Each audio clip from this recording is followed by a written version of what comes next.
Shout out to Vilify Media, I must say. First, we've been doing some excellent interviews, did some stuff for Fight Hype. He got his own individual thing. I'm going to leave the interview link in this description.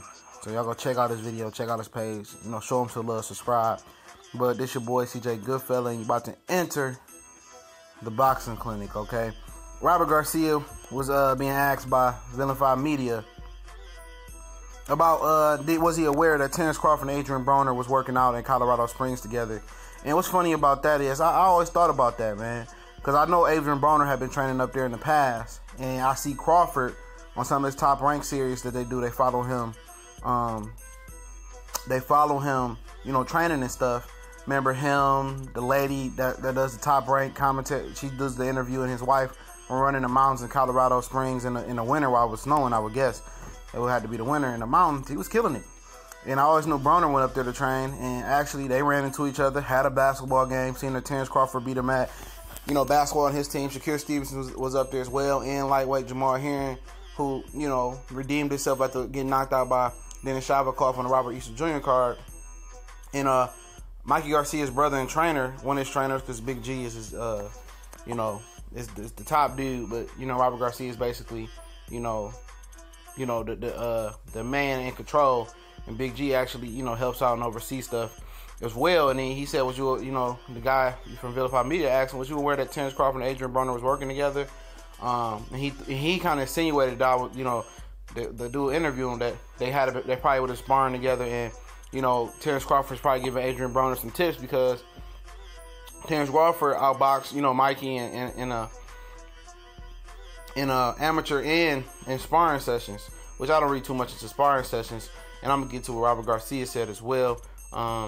And apparently, you know, they probably didn't know that, you know, Terence Crawford was just sparring Jamar Herring, for what I understand, and not Adrien Broner. I think that would have been too much at the time. And it seems that Terence Crawford is close to a lot of PBC guys, Andre Berto.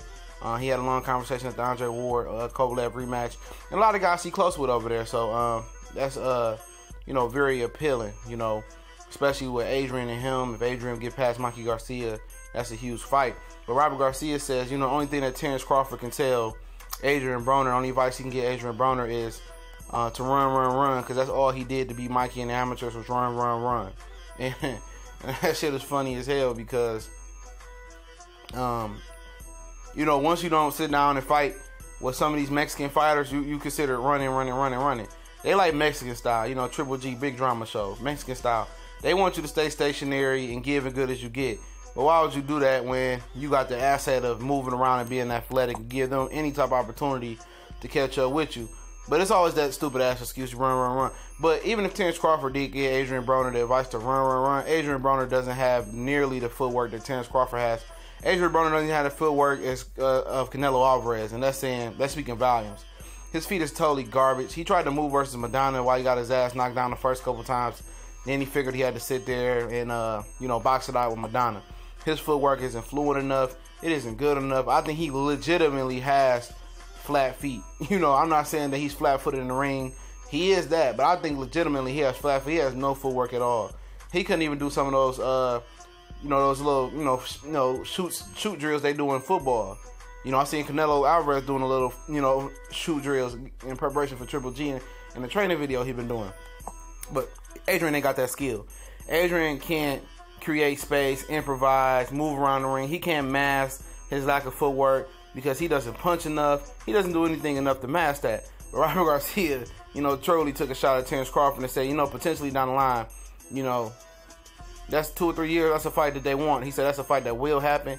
Both when they're, you know, they come up and be megastars, and, you know, it can make it one big event. And I feel them on that, you know. I think, you know, it should happen. You know, it sounds like he's anticipating Mikey going to 147, because I think after Crawford, you know, dog walks Julius Ndongo like I think he will, he's going to 147. And in the next video, I'm going to segue into the next video about Terence Crawford and Bob Arum's comments on him and Jeff Horn that I've been telling everybody was going to happen. So, you know, look out for the next video. It's coming right after this video. But, you know, ain't nothing Adrien Broner can do but be Adrien Broner. Be stationary and hope to land some good potty punches and make Mikey stationary. And, you know, hopefully land a few punches and wear him down with his size. That's his best hope. You know, the body shots and the uppercut, That's his best hope. Anything other than that, you know, it ain't gonna happen.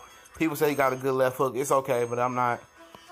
It's nothing that worries me more than the uppercut and the body shots. But you know, it's nothing that Terence Crawford can teach this guy, man. Because Terence Crawford is a totally gifted fighter in a totally different way than Adrien Broner is gifted. And sure, Broner is gifted, but Robert Garcia just throwing shots. We gone.